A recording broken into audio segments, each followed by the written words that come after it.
We humans struggled for centuries to understand how bees could possibly fly. According to our known laws of aviation, it seems impossible that a bee should be able to fly because its wings are so small compared to the size and weight of its body. It's almost as if bees contradict our laws of aviation. But bees, of course, fly anyway, because bees don't care what humans think is impossible. And I think it's safe to say that God doesn't care what humans think is impossible either, because God often invites us to do what we think is impossible. Just look at our gospel reading today and Jesus' invitation to Peter to do the impossible, to walk on water. Peter wants to follow Jesus in doing the impossible, and he asks to join him. Jesus encourages him not to fear and simply says, "Come and do the impossible with me." Peter steps out of the boat in faith and finds himself walking on the water. Notice that Peter starts out strong and makes a few steps on the water, and then he notices the strong winds around him. He stops focusing on Jesus and instead focuses on the turbulence around him and gets distracted. Fear and the impossibility of the situation overtake him. And what is the result of focusing on the impossibility instead of on Jesus? Peter sinks. Notice, however, that Jesus doesn't let him go. Jesus doesn't let him drown. Jesus stretches out his hand and catches him. Like Peter and the disciples that day on the turbulent sea, we too find ourselves right now on turbulent seas. The wind and the waves are battering around in the form of not only a pandemic, but of social division and upheaval. And it can be a bit scary at times. And yet here we are, we're in it, and God invites us to wade through it with God. It can seem overwhelming, maybe even a little bit impossible, but I think it's a good time just to remind ourselves that this isn't our first rodeo. We as individuals and we as a nation have been through turbulent times before.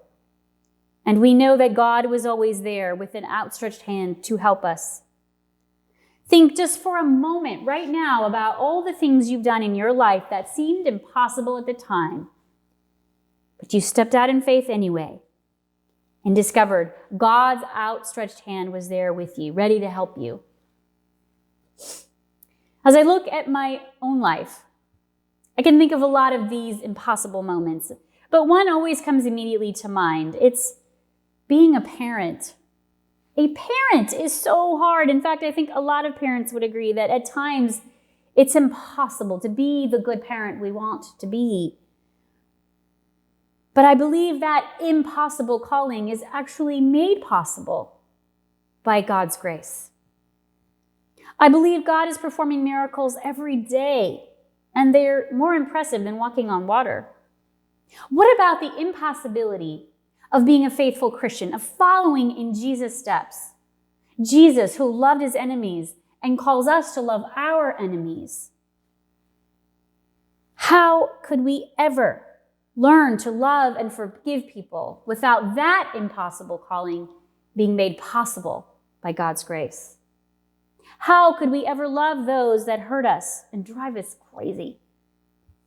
We humans tend to separate. We divide ourselves up into camps. We constantly move into our own tribes. We embrace tribalism, and human history is filled with stories of war between hostile factions and groups. So how is it that we could possibly love our enemies the way Jesus asked us to do during this moment in time of such social upheaval and disagreement? Our baptismal vows, of course, remind us that we do that with God's help, with God's outstretched hand to grasp us when we sink, with God's help making the impossible possible. God doesn't leave. God's outstretched hand is there, and once one hand is in God's hand, then the other hand of ours is free to grasp someone else's hand, someone else who may be in danger of sinking, even those we disagree with, even those we're angry with.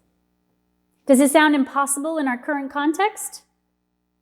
Well, bees don't care what humans think are impossible, and neither does God. But I have to wonder, are we too far gone right now, my friends? Are we too divided? Are we too filled with contempt in our country for people on the other side of the aisle from us that we no longer believe we could follow Jesus' call to truly love our enemies, to work cooperatively with others and with God? Do we think it's impossible? I admit I do feel like it is sometimes. I can feel like giving up or just digging in my heels or simply writing people off who don't agree with what seems clear and reasonable and charitable. But what does that solve? And if any of us feel that way right now, if we feel like we're in that struggle, then this story is for us. Because it invites us to see Jesus standing on the water, beckoning us out of our boats, out of our tribes, out of our camps, out of the warring factions we find ourselves, out of division, to embrace the other, to take those impossible steps of loving the unlovable. God is in the water with us. And so when we get out of our boats, it's scary, but God's there, and God's hand is there to help us make the impossible possible.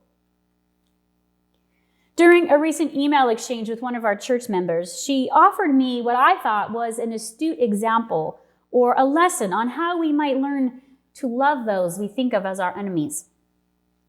She described the fact that whenever she found herself or finds herself not liking somebody, really struggling with them, she stops and asks herself, would I be their friend if I ran into them in a foreign city? Or even more so, could I be their friend if we were suffering together in a labor camp?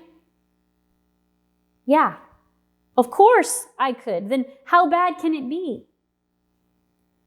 So in other words, as I thought about what she said, to me it seems that when we are stripped of the things that distract and separate us as people, and we recognize our common human needs and values, which is exactly what happens when we're in a crisis, then we can see a path towards mutual support and understanding, even with those people we don't like or disagree with.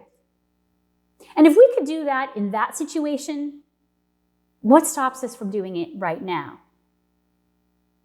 Because I'd like to suggest that this moment in time that we are in, this moment of social upheaval, of division and pandemic, this is that crisis moment. It is the key moment when Jesus' call to love our enemies is most crucial. It is also simultaneously appearing to be the most impossible now than ever. And yet, the story tells us that Jesus stands on the water and calls us out of our boats as the church and as individuals to step out onto the water and do the impossible, to love each other, even the ones we disagree with, even our enemies, and to be peacemakers, to follow Jesus just as he called us to be. And yes, we'll fail and sink at times, because people say and do incredibly difficult, sometimes stupid, sometimes cruel things. And yet, God's hand is there to help us when that happens. It is our turn to stretch out our hands and help people sinking in the storm. It is our time to do what seems impossible because we must. And we are the church, and we follow Jesus, and he has shown us how. This crisis demands the response of love and not hate for people, all people made in God's image. So, my dear church, it's time to get out of those boats. It's time to put your feet out onto the water with God. And God's hand is ready to hold yours so that you can hold the hands of others. Maybe it seems impossible again, but I get it. I get how hard it is. But bees don't care what humans think is impossible. And clearly, neither does God. Amen.